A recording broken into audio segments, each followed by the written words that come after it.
السلام علیکم لسنرز، آئیے جیمز ہیڈلے چیز کے اس دلچسپ ناول پراسرار کچھوا کی تیسری قسط سنتے ہیں۔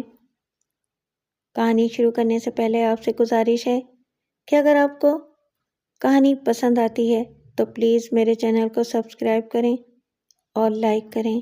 آئیے کہانی کا آغاز کرتے ہیں۔ ڈان کچھ دیر تک نیگرو کے بارے میں سوچنے کے بعد پھر اپنی مہم کے متعلق غور کرنے لگا۔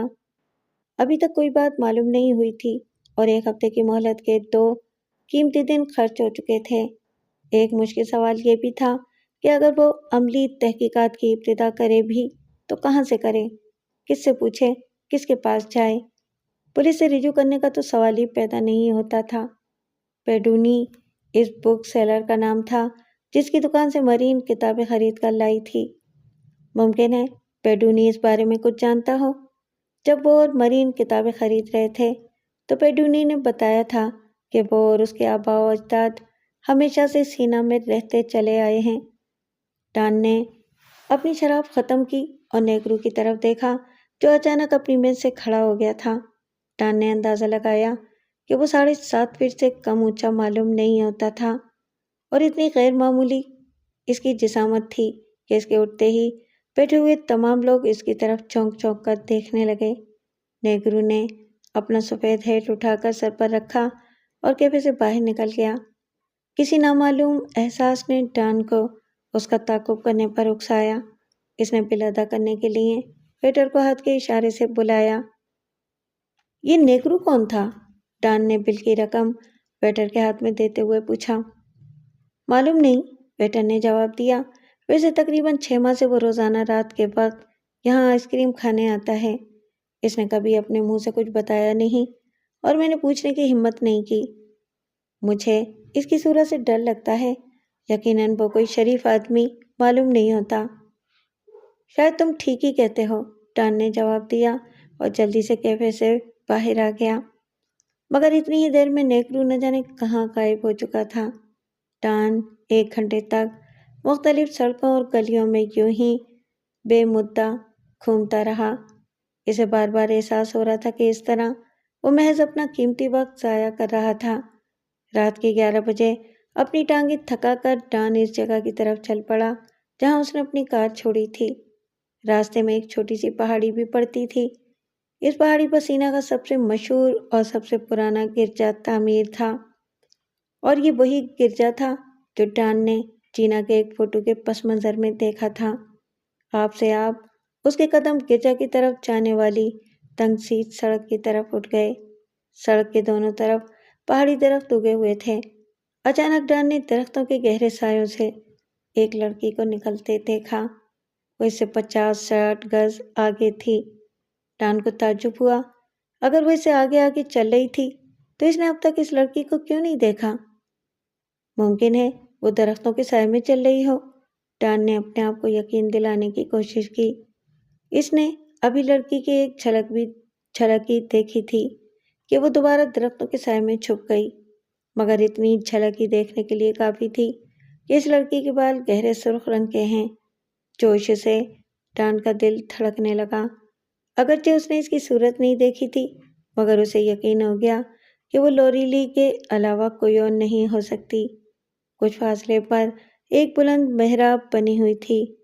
محراب تک پہنچنے سے پہلے لڑکی ایک مرتبہ پھر چاند کی روشنی میں نمودار ہوئی۔ ایک مرتبہ پھر اس کے سرخ بال چمکے اور غائب ہو گئے۔ ڈان نے دبے پاؤں بھاگنا شروع کر دیا۔ ابھی وہ محراب سے 5 قدم دور ہی تھا کہ اچانک جیسے ایک دیوار سی اس کے سامنے آ گئی۔ ڈان نے چونک کر نگاہ اٹھائی۔ دیوپے کا نیگرو اس کے سامنے کھڑا ہوا تھا۔ ڈان جلد ہی 1 قدم پیچھے ہٹ گیا۔ تمہارے پاس ماچس ہوگی مسٹر؟ نیگرو نے اپنا ہاتھ بڑھاتے ہوئے کہا، یہ محسوس کرتے ہوئے کہ اس تاخیر سے وہ لڑکی اس کے ہاتھ سے نکل جائے گی۔ ڈان نے نیگرو کو ایک ہاتھ سے الگ ہٹانے کی کوشش کی مگر وہ کسی چٹان کی مانند کھڑا تھا۔ اب ڈان کے پاس صرف 2 راستے تھے۔ وہ نیگرو کو ماچس نکال کر دے اور لڑکی سے ہاتھ دھو لے، یا ایک گھوسا مار کر نیگرو کو راستے سے ہٹا دے، مگر اس صورت میں کوئی یقینی بات نہیں تھی کہ وہ نیگرو کو ماری گرائے گا۔ اس کے برعکس اس کا خطرہ زیادہ تھا کہ نیگرو خود ہی اس کی مرمت کرتے۔ ڈان نے ایک گہری سانس لے کر اس ناکامی کو خوش آمدید کہا اور اپنی جیب سے لائٹر نکال کر چلاتے ہوئے نیگرو کی طرف بڑھا دیا۔ نیگرو نے منہ میں دبا ہوا سگریٹ سلگایا، ایک گہرا کش لیا۔ شکریہ مسٹر، اس نے اپنے بڑے سفید دانت نکالتے ہوئے کہا۔ مجھے افسوس ہے کہ میں نے تمہارا راستہ کھوٹا کیا، اور یہ کہہ کر وہ ایک کہکہا لگاتا ہوا آگے بڑھ گیا۔ ڈان نے واپسی میں ہیری اور چیری کو مکان کے باہر ایک چھوٹی سی دیوار پر بیٹھے پایا۔ تم دونوں ابھی تک جاگ رہے ہو؟ اس نے پوچھا۔ مس مرین نے کوئی اہم بات معلوم کر لی ہے، ہیری نے پرجوش آواز میں بتایا۔ ہم لوگ بے چینی سے آپ کی واپسی کا انتظار کر رہے تھے۔ اسی وقت مرین بھی کار کی آواز سن کر مکان سے باہر نکل آئی۔ میں بھی ایک اہم بات معلوم کر کے آیا ہوں، ڈان نے کار سے اترتے ہوئے مرین سے کہا، مگر پہلے تم بتاؤ کہ تم نے کیا تیر مارا ہے؟ بس بالکل اتفاق سے، جبکہ میں تقریباً مایوس ہو چکی تھی، ایک بات پر نظر پڑ گئی، مرین نے جواب دیا۔ اگرچہ یہ کہنا بھی مشکل ہے کہ وہ ہمارے لیے مفید ثابت ہوگی یا نہیں۔ میں نے معلوم کیا ہے کہ سن 1465 میں سینا کے اندر 2 بڑے دولت مند اور طاقتور خاندان موجود تھے۔ ان کے سربراہوں کے نام نکوب و واگا اور چاکوب و جنگا تھے۔ یہ دونوں آپس میں ایک دوسرے کے جانی دشمن تھے۔ دونوں سردار کچھوا بارڈ کی لیڈری کے خواہش مند تھے۔ انتہائی کشیدہ ماحول میں انتخابات ہوئے، جس کے نتیجے میں واگا معمولی اکثریت سے کامیاب ہو گیا۔ جنگا نے اس کے خلاف سازش کی اور آخرکار واگا کو نہ صرف لیڈرشپ سے ہٹانے میں کامیاب ہو گیا بلکہ اسے قید بھی کرا دی۔ واگا خاندان کی تمام جائیداد لوٹ لی گئی اور ایک طرح سے اس خاندان کا شیرازہ منتشر کر دیا گیا۔ اس کے بعد جنگا کچھوا ضلع کا لیڈر بن گیا اور لیڈر بنتے ہی اس نے واگا کو قتل کرا دیا۔ واگا کے بڑے لڑکے ڈانیلو نے، جس نے خاندان کے بچے کچھے لوگوں کے ساتھ فلورنس میں پناہ لی تھی، قسم کھائی کہ جب تک وہ یا اس کی آنے والی نسل کے لوگ واگا کے خون کا انتقام نہ لے لیں، چین سے نہیں بیٹھیں گے۔ ممکن ہے یہی بات ہو کہ واگا خاندان کا کوئی سربراہ نوجوان صدیوں کے بعد اپنے خاندان کا انتقام لے رہا ہو، ڈان نے سوچتے ہوئے کہا۔ یہ معلوم نہیں ہوا کہ اس کے بعد واگا خاندان کے ساتھ کیا گزری؟ نہیں، کتاب اس بارے میں بالکل خاموش ہے، مرین نے جواب دیا۔ کل ہم سینا کا ریکارڈ آفس دیکھنے چلیں گے، ڈان نے کہا۔ ممکن ہے وہاں واگا خاندان کی تاریخ کے بارے میں ضروری معلومات مل جائیں۔ تمہیں معلوم ہے میں نے ابھی لوری لی کو سینا میں دیکھا ہے۔ یہ کہتے ہوئے ڈان نے مرین کو آج کے واقعے کے بارے میں تفصیل سے بتایا۔ میرا خیال ہے کہ وہ نیگرو ضرور کچھوے کے گروہ سے تعلق رکھتا ہے، ورنہ ان وقت پر اس کے یوں نمودار ہونے کی کوئی اور وجہ نہیں ہو سکتی، ڈان نے کہا، اور ہیری نے چیری کی طرف دیکھا۔ اب تم لوگوں کے کام کرنے کا موقع آ گیا ہے، وہ بولا۔ ہیری اور چیری خوش ہو گئے۔ ہمیں کیا کرنا ہوگا؟ ہیری نے پوچھا۔ وہ نیگرو روزانہ رات کو اس کیفے میں آئس کریم کھانے جاتا ہے، ڈان نے کہا۔ اگر یہ اس کی عادت ہے تو کل بھی ضرور آئے گا۔ میں چاہتا ہوں کہ تم دونوں اس کا تعاقب کر کے معلوم کرو کہ وہ کہاں جاتا ہے۔ یہ پہلا کام ہے، تمہیں اس طرح اس کا تعاقب کرنا ہے کہ اسے بالکل معلوم نہ ہونے پائے۔ اب یہ کس طرح کرو گے؟ اس سلسلے میں تم دونوں خود ہی کوئی پلان بنا لینا۔ آپ اطمینان رکھیں، ہم اسے دیکھ لیں گے، ہیری نے بڑے اعتماد کے ساتھ کہا۔ دوسرے دن ڈان اور مرین پورے دن ریکارڈ آفس میں سر کھپاتے رہے، مگر واگا خاندان کے بارے میں کوئی نئی خبر نہیں ملی۔ فلورنس پہنچنے کے بعد واگا خاندان پر کیا گزری، اس کا کوئی سراغ نہیں ملتا تھا۔ تاریخ سے تو یہی معلوم ہوتا ہے، ڈان نے کہا، کہ اس کے بعد واگا خاندان کا کوئی فرد سینا واپس نہیں آیا۔ میں سمجھتا ہوں کہ ان حالات میں اگلا قدم یہی ہو سکتا ہے کہ میں فلورنس جا کر حالات معلوم کرنے کی کوشش کروں۔ تمہیں معلوم ہے کہ اگلی ٹرین